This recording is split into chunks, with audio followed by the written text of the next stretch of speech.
Danas nalazim u Poingu na tradicionalnom već 10 godina turniru u prstenu, tradicionalna igra prstena. Ako ne znate o čemu se radi, saznaćete više u ovom prilogu, odlično druženje sa 16 ekipa, pa pogledajte u našem novom videu.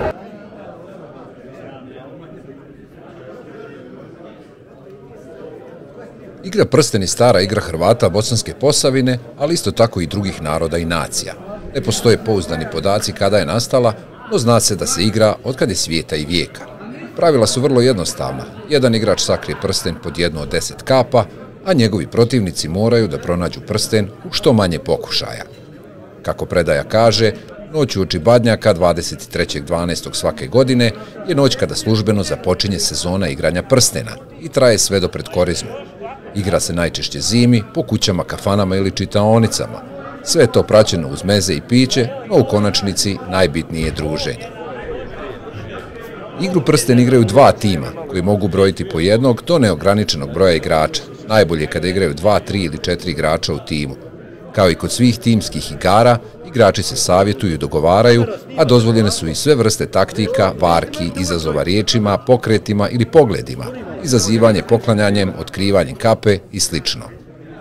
Igra započinje dogovorom pravila igre, kako se igra, kako se broji, do koliko se igra i ko prvi krije, da li se igra iz razonode ili ipak u neki ulog.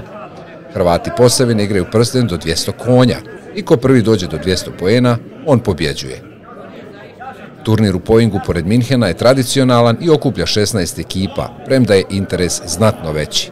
Bila je ovo prilika da sretnemo mnogo poznanika i prijatelja, ali i da od organizatora doznamo više o ovom tradicionalnom turniru koji slovi kao jedan od najjačih u dijaspori. Sa organizatorima turnira u prstenu u Poingu pored Minhena i evo najbolje osobe da iz prve ruke doznamo šta, kako, od kada se organizira. Pa evo možete se u biti predstaviti. Ja sam Drago Sadrić. Ovdje u Poingu živim već 32 godine.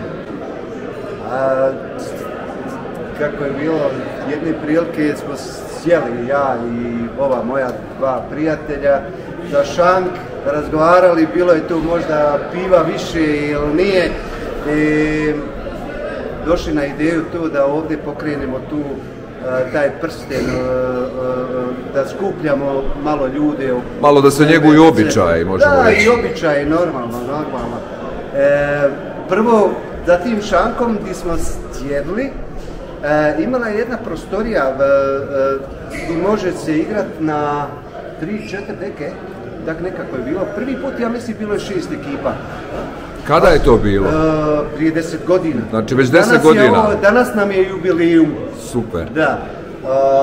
10 godina imamo pravo na dosta tih stvari što se danas ovdje dešava, jel? I da nastavim dalje, to je kafić bio gdje smo mi krenuli. Pitali smo Njemca, možemo dobiti taj raum i te stvari, kaže može, kaže nije problem. I dao nam je i piće jeftinije, zato što će ljudi doći, da ne bi bilo po toj cijeni. Mi smo ne išli na to da mi nešto zaradimo, mi smo izgubili.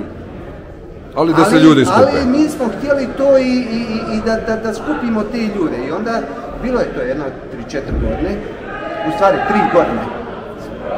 I onda smo došli na ideju da ima od crkve ovih prostora. Gospodine, tebi prepuštam dalje. Koliko ima ekipa? Kakav je interes uopće? Evo ovako, ja sam Mirko Šaravanja, da se kratko predstavim. Ja sam upao u ovu ekipu, u stvari, pošto nisam iz tog kraja, ali evo, već 10 godina održava se te turniri, tradicionalni turniri iz Bosne. Svake godine bude po 16 ekipa, čak se i više prijavi, ali evo, mogućnosti samo za 16 ekipa, tako da radi vremena i prostora nije moguće više ekipa primiti, ali dođe još, pored ekipa bude još gostiju koji dođe 50-60 najmanje ljudi sa strane, pa uživaju, eto, bude čak i uživaju muzike i bude zabave do jutra. Recite mi, nije ograničeno znači samo na Minhen, nego koliko sam primijetio dolaze i ljudi iz Austrije i iz daljih krajeva. Tako je, to su sve manje više sada poznati ljudi koji dolaze iz svakog, znači ima iz Austrije, iz Baden-Württemberga, iz Ulma, iz sa svih strana. Znači ljudi idu 200-300 km da se druže za jedno večer ili za par sati. Koliko sam čuo, bogati fond nagrada. Jeste, tako je. Kod nas ima 16 ekipa, uplata po ekipi je 150 eura, prvo mjesto je 1000 eura, drugo mjesto je 400 eura. Organizacija organizira piće i hranu po dosta povoljnim cijenama, tako da se to bude na kraju više da radi zabave nego bez neke zarade ili nečeg drugog. Jel se onda vidimo i do godine? Ako Bog da, tako je. Pozdravljamo sve gledatelje i slušatelje Putokaza. Hvala vam. Hvala vam, pozdrav! I tako, malo po malo, uz čašicu razgovora, hranu, piće, morali smo krenuti natrag prema Minhenu u hladnu minhensku noć. Svima vama koja ova igra zanima, preporučujemo da nađete neki od sljedećih turnira u organizaciji mnogobrojnih entuzijasta koji se bave ovom igrom i žele ju sačuvati od zaborava.